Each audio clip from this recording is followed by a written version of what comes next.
What's happening, guys? Thanks for joining us right here on VOA's Red Carpet. I'm Jackson Vunganya. Like always on the show, we bring you the latest in entertainment news, in fashion, in sports, in film from around the world. Let's begin.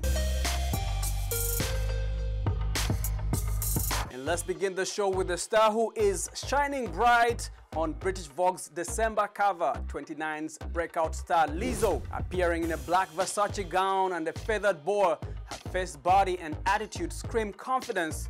But in the interview with British Vogue, the singer got real about not seeing her body type represented in the media.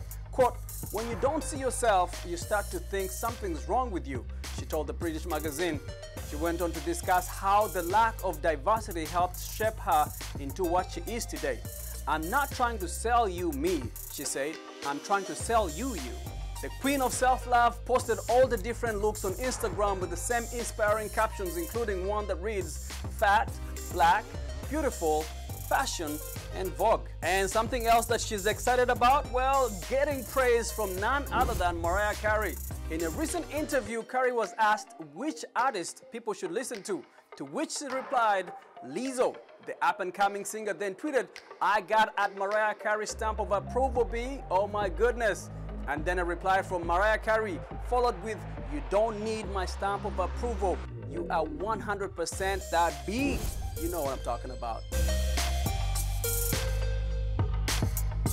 And rapper T.I. is facing major backlash after saying that he takes his 18-year-old daughter to the gynecologist every year to make sure that her hymen is intact, which he apparently believes is a test of her virginity. And that got social media up in arms, including Black Twitter, after the rapper disclosed this information during the Ladies Like Us podcast, which the hosts have since deleted and issued an apology for laughing. Several celebrities have even responded, including Top Chef host Padma Lakshmi, who tweeted, "The double standards of the patriarchy is truly insane.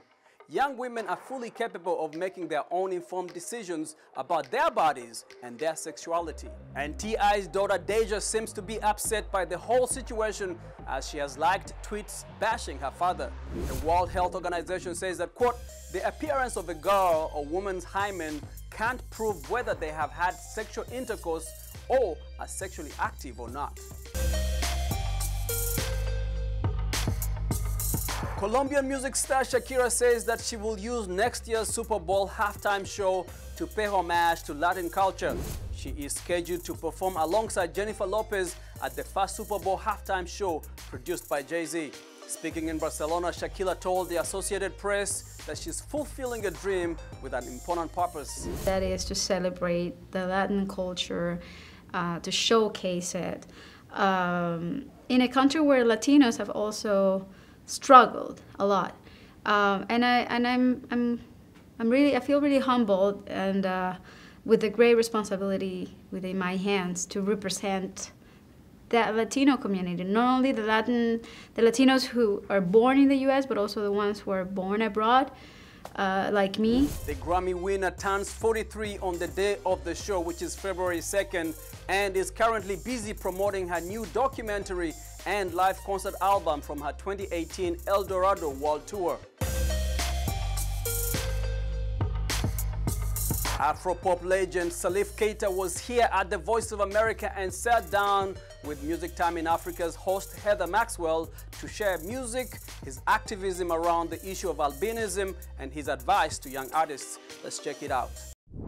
Salif Keita is an icon of African and of world music. He hails from Mali.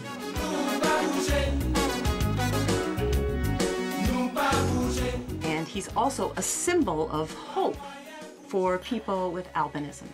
At age 70, the Golden Voice of Africa, as he is known worldwide, has released 20 albums. He has won 4 Grammy Awards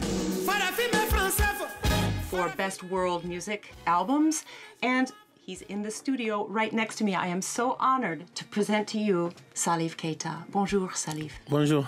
How are you? I'm okay. Ça va très bien. I'm so happy to have you in the studio. Merci beaucoup. Merci beaucoup. Merci. Your most recent and you say last album, Un Autre Blanc, is beautiful, and I love the song Tonton. Can you explain to us what the song is about?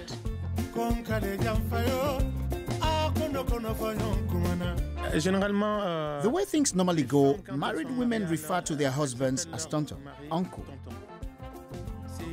It's a term of endearment. So I talked a little about that. What happens between husband and wife? Mais c'est très joli. Merci. I love it. Merci. Also, you know, like I said earlier, I remember you and your music from way back in 1989 and 1990. I was a Peace Corps volunteer in Mali. J'étais contre la paix. One of the songs I really loved back then was one called Koyan. Koyan. Ah oui, Koyan. Let's listen to a little bit of that and tell me, what is Koyan about? Koyan. Yeah. C'est il se passe quelque chose. Koyan is about, well, something is happening. That's very contradictory.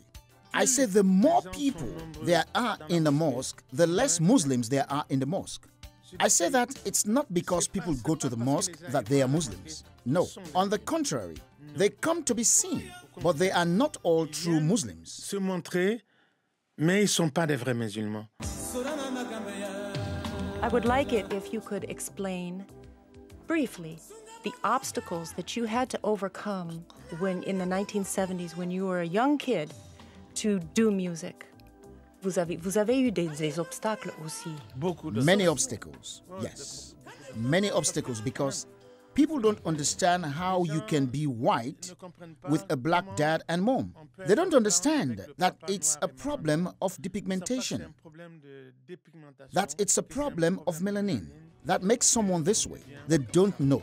They don't have an explanation for that. And since they don't have an explanation for that, there are all kinds of translations, all kinds of traditions that really prevent albinos from having a good life. They are tortured, discriminated against. I did a song, The Difference, for albinos.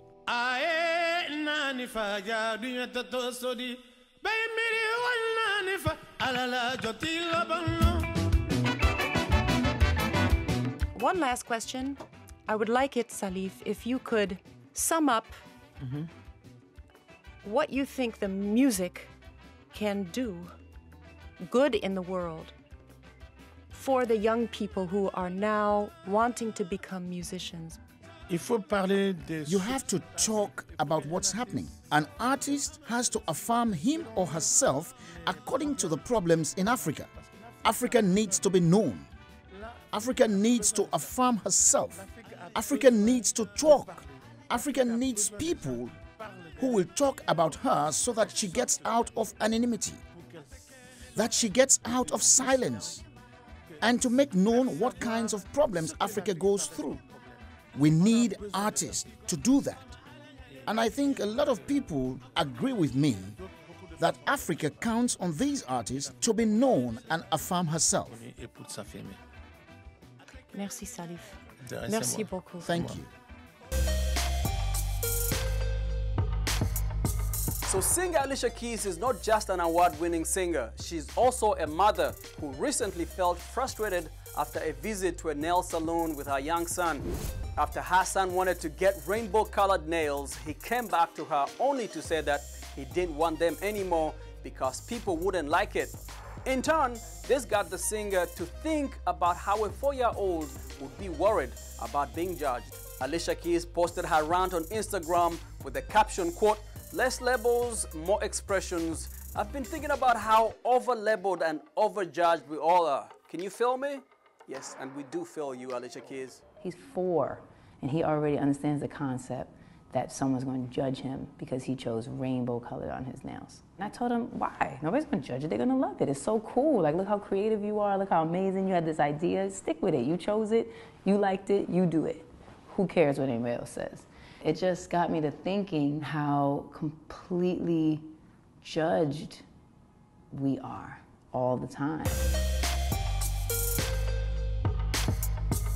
And now turning to film, actor Chadwick Boseman believes that director Martin Scorsese is a genius despite his recent comments about superhero movies. But the Black Panther star does not really agree with everything that the legendary director says. In an open letter published in the New York Times, Scorsese explains why he thinks that Marvel movies aren't cinema, suggesting that superhero movies are marketed, researched, and audience-tested, which leaves them without revelation, mystery, or genuine emotional danger. And he believes that it is harder to get independent films made and shown in theaters as a result. As to address Scorsese's statements, Bossman noted that the declarations are inevitably tied in with the promotion of Scorsese's latest movie, The Irishman, which is actually a really good movie. You guys should check it out. It is a statement about the aesthetic of movies, but he's making a comment about how movies are made. You know what I'm saying, and the fact that, you know, big budget movies, these superhero movies, are the thing that studios are getting behind. They're putting their money behind, and it's very difficult to get a certain type of film made. And so a lot of the comments that he's making are about that. Part of it is obviously he's in a campaign. You know, I mean, you have to look at it for what it is, because he's making the comments at a particular time. Speaking in London, where he's launching his own new movie, 21 Bridges, Bossman acknowledged that not everyone will like superhero films, but that doesn't mean that they are not art. Why didn't he ever question his contemporaries that made some of the films? You know, why doesn't he question George Lucas when he makes Star Wars? So it's a question, you know, I guess. You know, for me, it's sort of like, I don't have to justify, you know, if you're making a superhero movie, if you're doing art, you know you're doing art. I don't have, his aesthetic doesn't have to be, you know, everybody's opinion. But obviously he is a genius. Jada Pinkett Smith is back with a new episode of her popular Red Table Talk show, and this time the guests are Demi Moore and her daughters Ruma and Tallulah. The show centered around Moore's past drug addiction, which she first detailed in her recent biography, Inside Out, and how that struggle affected her daughters growing up. This episode is actually a candid conversation between the two families, Demi Moore's family and Jada Pinkett Smith's family. You should check it out on Facebook. I mean, what made this episode for me so powerful was that we had another family of women from various generations talking about how traumas and addiction had affected their family. Well, my family has been affected by trauma and addiction as well. I do think it's unique to watch two families sit and talk about this issue together in a healing manner. Pinkett Smith also addressed the rumors that she got a part in The Matrix 4. This is what she said. Yes, I have a role in Matrix 4, yeah. And that's it? Good role? Yeah, yeah, good role.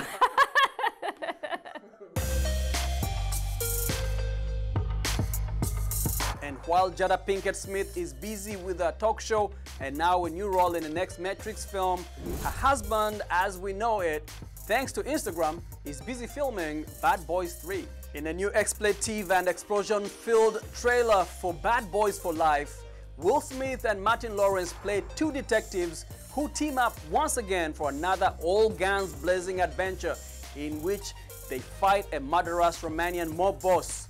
Joe Pantoliano returns in a reprise to his role as Captain Conrad Howard, with Vanessa Hudgens joining as Maya, quote-unquote, Lethal Gun Dunsmore.